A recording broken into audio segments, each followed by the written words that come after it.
사전청약 결과가 나왔습니다. 많은 분들이 기대하셨죠? 사전청약, 뭔가 이제 무주택자의 마지막 희망 같은 느낌도 있었고, 이걸 통해서 내 집 마련을 해야지 라는 생각으로 미리 그 지역에 가서 전세를 살았던 분들도 있는데, 그 분들이 이제 희비가 갈린 거죠. 3기 신도시 첫 사전청약 9만 3천 명이 몰렸었어요. 그래서 평균 경쟁률이 21.6대 1인데 생각보다 평균 경쟁률이 낮지 않아요? 여러분들? 다른 데들은 막 200대 1, 300대 1, 막 500대 1 막 이렇게도 나오잖아요. 근데 여기는 생각보다 좀 낮았어요. 그래서 많은 사람들이 지원을 안 했나? 라는 생각을 하시는 분들도 있는데, 그건 아니고 이 당첨 기준 자체가 엄청 빡빡해요. 소득 제한도 있고 뭐 청약 통장 몇 회 납입 이런 것도 있기 때문에 아예 처음부터 포기한 분들도 많은 거예요. 사전 청약이라는 게 하고 싶다고 해서 무조건 되는 게 아니거든요. 그리고 평형도 큰 평수보다는 작은 평수들이 많아가지고 그런 면에서도 좀 경쟁이 좀 적었다. 그런데 여기 웃지 못할 에피소드가 하나 있어요. 이 남양주에서 사전 청약을 하나 했는데 이 0.9대 1이 나온 거예요. 처음에. 자, 0.9대 1이면 뭡니까? 입학 원서 넣는 거면 0.9대 1이니까 등록만 하면 무조건 다 입학되는 거잖아요. 그러니까 남양주? 괜찮은데 진접 살만한데 여기에 전용 55니까 좀 작죠? 25평형 정도 되는 건데 0.9대 1? 그러니까 이 붙은 사람들이 얼마나 기분 좋아요. 야, 172명은 100% 당첨이다 해가지고 남양주 진점 넣으신 분 축하드려요. 뭐 미리미리 축하드려요. 막 이런 것들 했는데 알고 보니까 경쟁률 오류. 완전 날벼락이죠. 근데 이게 어느 정도 느낌이겠어요. 생각해보면 대학 원서 넣었는데 합격 전화 받은 거야. 네, 김영식 씨 서울대 합격입니다. 미달났어요. 그럼 엄마랑 막 환호하고 막 난리 나고 지금 소고기 먹고 있는데 갑자기 문자 띠리고 온 거죠. 미안. 야, 내가 계산을 잘못했어. 어쨌든 총 9만 3천 명이 신청을 했는데 그 중에 4,333가구가 당첨이 되었습니다. 그래서 이 인터넷을 보면은 당첨이 됐다는 사람들이 나와요. 뭐야, 나 됐네? 뭐 이런 사람들. 저 아무 생각 없이 넣었는데 됐습니다. 좋은 건가요? 이런 분들. 간간히 보이고 대부분은 역시 안 되는군요. 야, 나 이거 왜 했지? 뭐 이런 것들이 훨씬 많은데 어쨌든 당첨된 분들은 있어요. 그런 분들은 당연히 뭐 축하할 일이죠. 안 된 거보단 나으니까. 그래서 청약에 누군가 당첨되는 거는 사실 너무나 당연한 일이잖아요. 100대 1 이렇게 하더라도 누군가 한 명은 당첨이 되니까 사전 청약 자체가 불가능한 일은 아니지만 확률이 좀 낮은 거죠. 그래도 어쨌든 내 집 마련이 되신 거니까 축하합니다. 그러면 이런 분들은 전생에 나라를 구한 걸까? 이순신 직계라인인가? 라는 생각을 하시는 분들도 있는데 그건 아닙니다. 이 16년간 청약통장에 돈을 넣었어야지 사전청약에 당첨이 가능하다. 이 공공분양 이런 것들은 청약통장 납입 횟수라는 게 있는데 이게 10만 원밖에 인정을 안 해요. 월 10만 원. 그래서 돈을 많이 넣냐? 이게 아니고 그냥 돈을 얼마나 오랫동안 꾸준히 넣냐가 핵심인데 청약통장 평균 잔액이 2천만 원 수준이었대요. 그러니까 200개월을 넣은 거예요. 10만 원씩 넣었다고 가정하면. 그러니까 200개월? 그럼 거의 16년 아닙니까? 그러니까 이분들이 뭐 운이 좋고 이게 아니고 초장기로 무주택을 유지하면서 청약통장에 꾸준히 넣었던 분들인 거죠. 그러니까 이분들은 준비된 당첨자예요. 초장기 무주택자면서 높지 않은 소득이 있어야 돼. 소득이 또 높으면 또 지원이 안 됩니다. 그러면서 또 돈을 또 차곡차곡 모아가지고 청약통장 또 안 깨고 계속 부으신 분. 16년 정도 무주택자였을 테니까 언제부터요? 금융위기 전부터 열심히 청약을 넣었던 분들이죠. 그런데 뭐 저런 분들은 이해할 수 있어. 어차피 뭐 그래 16년 동안 부은 사람을 내가 이길 순 없지. 근데 이런 게 있어요. 뭐냐면 결혼 3년 내 아이 셋 낳아야지 30평대가 당첨되더라. 이게 무슨 소리냐면은 당첨 발표 결과가 나왔는데 84제곱 있죠. 그러니까 이게 우리가 소위 말하는 30평대 아파트 가장 선호하는 구조죠. 신혼부부도 살 수 있고 아이 하나, 아이 둘도 살 수 있고 그러니까 평생 살만한 구조면 30평대를 말하는 건데 여기에 경쟁자들이 좀 당연히 많이 몰릴 거 아닙니까?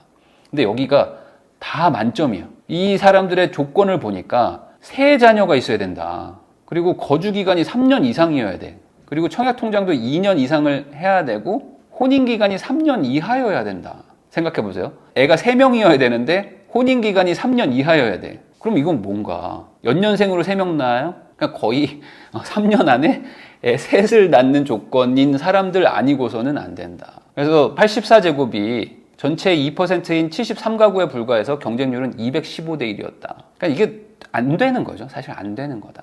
이 정도면. 그러니까 16년 동안 청약통장을 넣어? 아니면 결혼 3년 만에 애를 3명을 낳아? 야, 이걸 나보고 어떻게 하라는 거야? 라는 생각이 드는 수준인 거죠. 그러다 보니까 이제 막막한 청년 세대들입니다.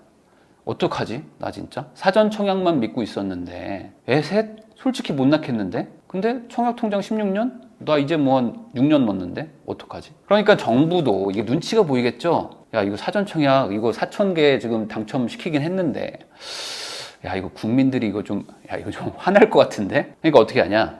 민간 분양에도 사전 청약을 도입하겠다고 지금 진행하고 있어요. 이 3기 신도시든 뭐 택지지구가 공공 분양도 있지만 옆에 민간에게 택지를 팔아가지고 그냥 민간 회사들이 아파트를 짓는 경우도 많아요. 그런데 거기에다가 사전 청약을 도입하겠다. 이 도입이라는 건 뭐죠? 강제로 하게 만들겠다는 거죠. 그래서 바로 기사가 나옵니다. 정부가 사전 청약이 원래 6만 호인데 16만 가구로 늘릴 거예요. 그럼 어떻게 늘립니까? 민간 청약에서도 사전 청약을 하면 되지. 그러면 민간은 기본적으로 그냥 개인 회사인데 정부 기관이 아니잖아요.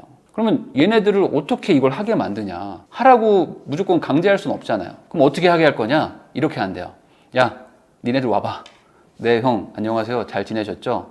야, 너네 이거 택지 이거 분양받고 싶지? 네. 주시면 땡큐죠. 야, 이거 받아가지고 니네 이거 분양도 하고 돈도 벌고, 건설사도 운영해야 되잖아. 네, 맞습니다. 그래? 그러면 내가 이거를 누구한테 줄 거냐면은, 자, 이거 택지 분양 받고 6개월 안에 사전 청약 하는 애한테만 줄 거야. 알겠어? 에? 형, 그게 무슨 소리예요? 야, 내가 이렇게 한다고. 아니, 그거 뭐 택지 조성한 거야. 뭐 형이 한 건 맞지만. 아니, 그래도 그런 걸 하는 애만 분양을 받을 수 있다고요? 그러니까 앞으로 이 택지를 분양받고 싶은 건설사는 야, 6개월 안에 사전 청약해야 돼. 안 그러면은 분양 이거 안 된다. 아니 형 근데 이 땅밖에 없잖아요 지금. 보상도 다 안 된 것 같던데. 근데 청약을 어떻게 계산해요 우리가. 이거 지금 설계도 해야 되고 공사비도 뽑아봐야 되고 이게 지금 여러모로 이거 리스크가 큰데. 야 무슨 소리야. 난 했잖아. 난 했어. 내가 한 거 몰라? 아니 형 저희도 그게 신기하다니까. 형 그거 어떻게 한 거예요? 도대체 어떤 생각으로 그걸 하신 거예요? 사전 청약을? 지금 보상도 안 됐는데 조감도 3장 가지고 어떻게 청약이라는 걸 할 수가 있어요? 어떻게 예상 분양가를 뽑으셨어요? 그리고 형은 정부잖아. 그러니까 솔직히 안 되면 좀 늘어질 수도 있는 거고 예산을 뭐 투입할 수도 있는 거고 LH 동원해서 뭐 할 수도 있는데 우리는 그냥 회사야. 우리는 그냥 회사고요. 우리 회사 앞으로 막 사람들 와서 시위대 이제 형성되고 사장 나와라 막 불태우고 이러면 우리 이거 감당 못 하거든요. 형이 어떻게 해볼 수 있겠지. 근데 우리는 이거 힘들어. 그래서 사전 청약을 확대하겠다라는 거는 사실상 강제인데 강제로 이걸 하려고 하니까 건설사들이 지금 불안불안한 거예요. 왜냐하면 사전 청약을 할 때 예상 분양가를 말해야 되는데 예상 분양가보다 올라버리면 어떡할 거냐. 이거 어떻게 하지? 저기 우선은 택지 분양 받아가지고 6억이라고 한번 해보죠. 라고 건설사가 이제 시작을 했어. 근데 뭐 보상 안 되고 막 늘어지고 뭐 시위대가 막 나오고 뭐 비상대책위원회 나오고 해서 막 공기가 막 지연되고 그래서 막 6억짜리를 막 8억에 분양을 해야 된다. 9억에 분양을 해야 된다. 이런 상황이 왔단 말이죠. 그러면 정부가 아닌 일반 민간 기업은 이걸 어떻게 설명할 거냐. 사전 청약 받은 사람들한테 야 미안한데 3억 더 줘라. 이게 될까요? 안 되죠. 그러니까 리스크가 되게 높은 거예요. 근데 이제 우리 형들은 뭐라고 그래? 야, 너 지금 안 해보고 포기하냐? 야, 해봐 우선. 그리고 나서 미분양이 나면 내가 사줄게. 그러면 되지. 그러니까 건설사들이 약간 조금 화색이 돌아. 뭐야? 형이 사준다고? 그러면은 해볼 만도 한데? 근데 여기서 건설사들이 약간 고민하는 게 있어요. 뭐냐면 안 사주면 어떡하지? 안 사주면 어떡하지? 이 형들이? 이게 문제인 거죠. 자, 사전 청약 손익 따져본 건설사들은 반응이 시큰둥하다. 왜냐면 아니 이 형들이 사준다고 하는데 다 사주는 것도 아니에요. 그리고 사주는데 가격을 얼마에 쳐줄 것이냐. 자, 우리는 한 7, 8억에 분양해야 될 것 같아. 근데 형이 야 4억에 던져 나한테. 이럴 수도 있잖아요.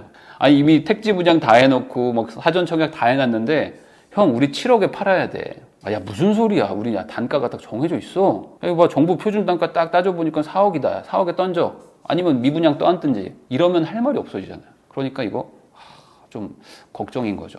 그래서 지금 9만 3천 명 정도가 신청을 했다고 했으니까 4천 명 정도 빼고 여전히 9만 명 정도는 이제 당첨해서 탈락되고 다음 기회를 노려야 돼요. 그럼 이분들은 어떻게 해야 될까? 이게 사실 고민인 거죠. 그래서 이분들이 지금 2차 사전 청약을 준비해야 되나 하면서 지금 또 기회를 좀 보는 분들이 있어요. 그러면 1차 때는 지금 평균 통장 잔액이 1,945만 원이었습니다. 16년 정도 청약 통장을 넣었어야 돼요. 근데 다음번 이제 2차, 3차 뭐 진행이 되는데 창릉, 교산, 과천 뭐 이런 데들은 더 좋은 입지잖아요. 입지가 더 좋은 곳도 있단 말이죠. 얘네들은 도대체 얼마일까? 1차가 2천만 원이었는데 더 좋은 지역들은 거의 뭐 3천 넘어갈 수도 있잖아요. 맞죠? 3,800 뭐 이럴 수도 있습니다. 그러면 30년 넣어도 안 돼. 자, 2차 사전 청약 주요 사업지는 뭐 이렇게 된다고 합니다. 그러니까 여기에 지금 지원하고 싶은 분들은 또 다시 준비를 하긴 해야 되는데 여기도 만만치는 않을 것 같아요. 자, 그러면 이 2차 사전 청약 지역들이 뭐 그래도 어쨌든 공급은 맞으니까 여기가 잘 순탄하게 진행이 되고 있으면 그래도 좋잖아요. 또 몇천 명의 사람들은 어쨌든 당첨이 되면 내 집 마련이라는 뭐 희망이 생기는 거니까. 그럼 여기 토지 보상은 잘 되고 있을까? 지금 사전 청약을 하는 곳 중에 왕숙지구가 있습니다. 왕숙지구는 보상 협의가 안 되고 있어요. 뭐 다른 데들도 마찬가지인 곳들이 있습니다. 그러니까 지금 사전 청약을 하기로 발표는 했는데 보상이 안 돼. 그러니까 땅 주인들은 여전히 있는데 니네 땅을 지금 분양할 겁니다라고 해서 지금 티켓을 팔고 있거든요. 그럼 이게 뭔가? 그럼 이 땅 주인들 입장에서는 좀 약간 벙찌는 거죠. 아니 뭐야, 난 아직 협상도 안 했는데 왜 여기에 입주권 그 티켓을 팔고 있어? 그래서 지금 지금 협상이 지지부진하고 뭐 이러고는 있는데 그러다 보니까 본 청약도 조금씩 막 밀리고 있어요. 근데 사전 청약은 또 한단 말이죠. 그럼 사전 청약과 본 청약과의 이 거리감이 점점 늘어나는 곳도 있단 말이죠. 그러면 그만큼 더 기다리셔야 돼요. 어쨌든 산 넘어 산이긴 한데 이것 말고는 사실 대안이 없습니다. 국민들 입장에서는.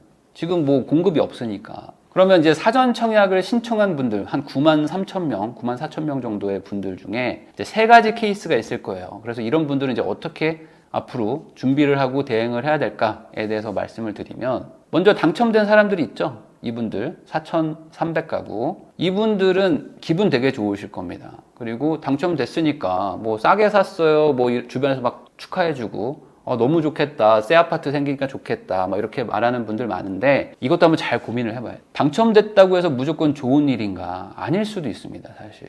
왜 그러냐면 본 청약이 언제 하는지는 아직은 뭐 애매해요. 미뤄질 수도 있으니까. 근데 그 본 청약까지 당연히 무주택자를 유지를 하셔야 돼요. 그러니까 앞으로 최소 뭐 한 2, 3년 정도는 무주택자로 사셔야 됩니다.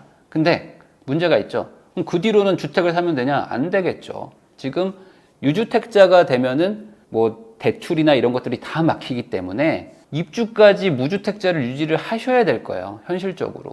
그러면 입주가 언제인지는 모르지만 어쨌든 나는 입주까지는 미래에 언제까지는 계속 무주택자를 유지하고 계셔야만 이 티켓이 효력을 잃지 않습니다. 그러면 지금 뭐 정부가 얘기하는 것과 그리고 이제 전문가들이 얘기하는 것들을 뭐 종합해 보면 아무리 못해도 6, 7년은 걸리지 않겠느냐라는 게 뭐 일반적인 의견이에요. 그러면 26년, 27년, 28년 정도가 현실적으로 입주할 수 있는 그 시기인데 그럼 앞으로 6, 7년 정도는 전월세를 거주할 필요성이 있다는 거죠.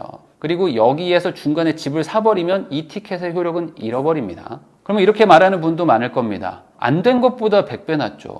당연합니다. 안 된 것보다는 100배 낫습니다. 당연히. 이기 신도시 때는 12년 걸려가지고 입주한 케이스도 있어요. 제 영상에 댓글 달아주신 분이 있는데 하남 쪽에 사전 청약 당첨되셔가지고 12년 걸려가지고 입주했다. 뭐 이렇게 실제 댓글 달아서 뭐 너무 힘들었어요. 이런 분들이 있었는데 어쨌든 이런 케이스도 있으니까 감안은 하고 계셔야 돼요. 그래서 이 사전 청약 당첨권을 가지고 내 집 마련했어요 라고 생각하지는 마시고 이걸 그냥 보험이라고 생각하시면 좋을 것 같아요. 사전 청약 당첨됐다고 해서 이 청약 통장이 날아가는 건 아닙니다. 나는 여전히 다른 데 본 청약을 넣을 수 있어요.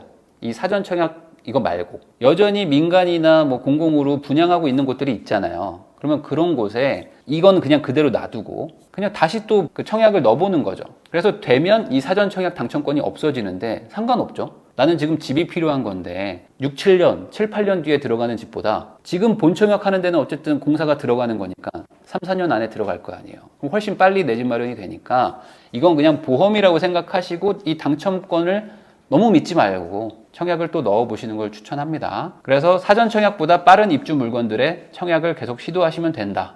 청약 안 되면 그 사전 청약 기다리면 되는 거고요. 근데 문제는 있어요. 뭐냐면 현재 전월세 시세 상승이 되게 커요. 그리고 지금 1차로 사전 청약한 곳, 2차 사전 청약하는 곳들 다 전 월세가 많이 올랐어요. 집값도 같이 올라가고 있는 지역들이고. 그러다 보니까 내가 앞으로 6, 7년 이상을 임차인으로 살 수밖에 없는데 이 파도가 좀 클 수도 있어요. 그러니까 이 파도를 이제 잘 넘겨야 되겠죠. 자, 두 번째로 아깝게 떨어진 사람들이 있죠. 막 거의 될 듯 말 듯 했는데 떨어진 사람들도 많을 거 아니에요. 이런 분들이 오히려 지금 되게 갈팡질팡할 것 같아요. 이도저도 못하죠. 왜냐면 당첨권이었어요. 거의 수능 한두 개 틀려가지고 만약에 서울대 못 갔다. 이러면 어떻게 해야 돼? 고졸로 가요?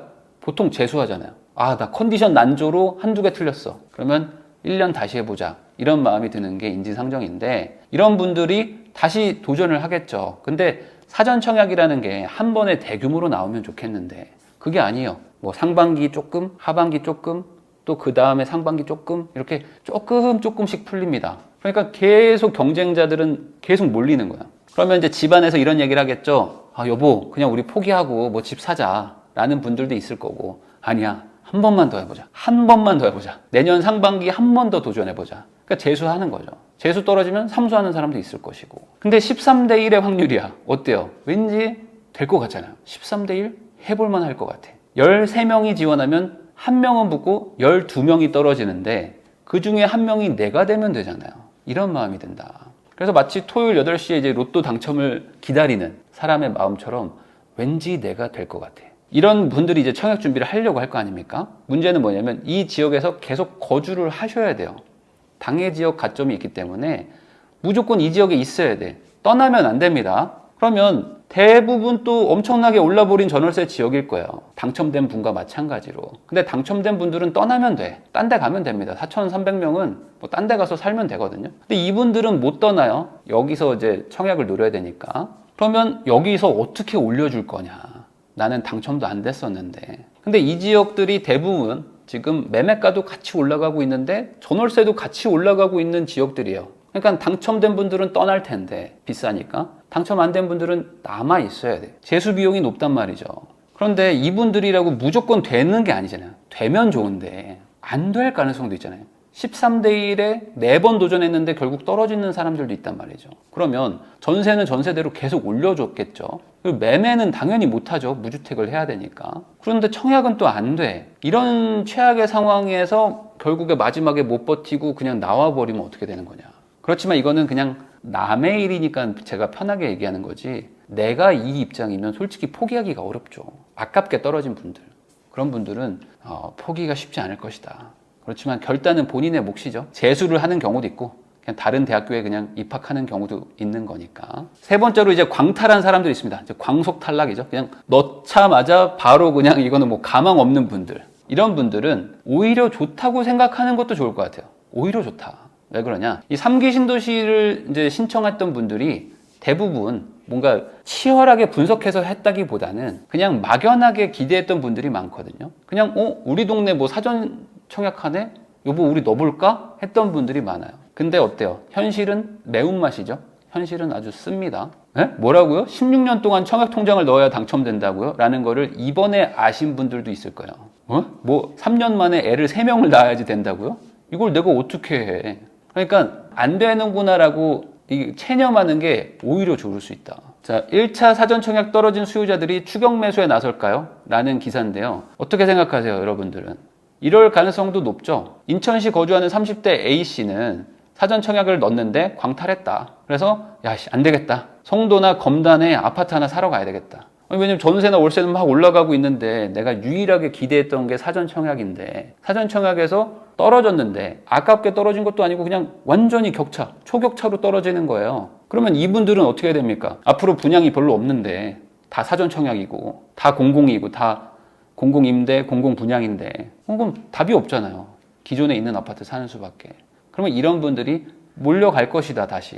근데 이제 전세 만기가 이제 다 돌아옵니다. 이런 분들은 대부분 지금 그 지역에서 2년, 뭐 3년 산 분들이에요. 그러니까 전세 만기가 돌아오는데 최소한 15%에서 30% 이상 올랐단 말이죠, 전세가. 그럼 이분들은 어떤 선택을 해야 되느냐? 사실 선택은 하나밖에 없죠. 그래서 사전 청약을 아예 안 넣은 사람들도 많아요. 못 넣은 사람들도 많고. 어차피 안 될 거다. 자, 사전 청약도 2030 패닉 바잉을 못 꺾었다. 그래서 7월 서울 아파트 매입 45%가 젊은 층이라고 하는데 이 젊은 층들이 패닉 바잉을 하는 것도 있지만 사전 청약이 어차피 우리랑 상관없어 라고 생각한 사람들이 더 많은 거예요. 야, 내가 어차피 저거 소득 기준에 되지도 않고 우린 애도 없어. 근데 어떻게 되냐 이거죠. 알아보면 알아볼수록 안 된다는 생각이 드니까 더 오르기 전에 사야겠다. 그리고 서울 지역 거주자들도 있었어요. 근데 이분들한테는 사전 청약이 더 어려웠대요. 왜냐하면 대부분 이제 경기도 쪽에 많이 하니까 그 지역 거주자가 아니잖아요. 서울 사는 분들은.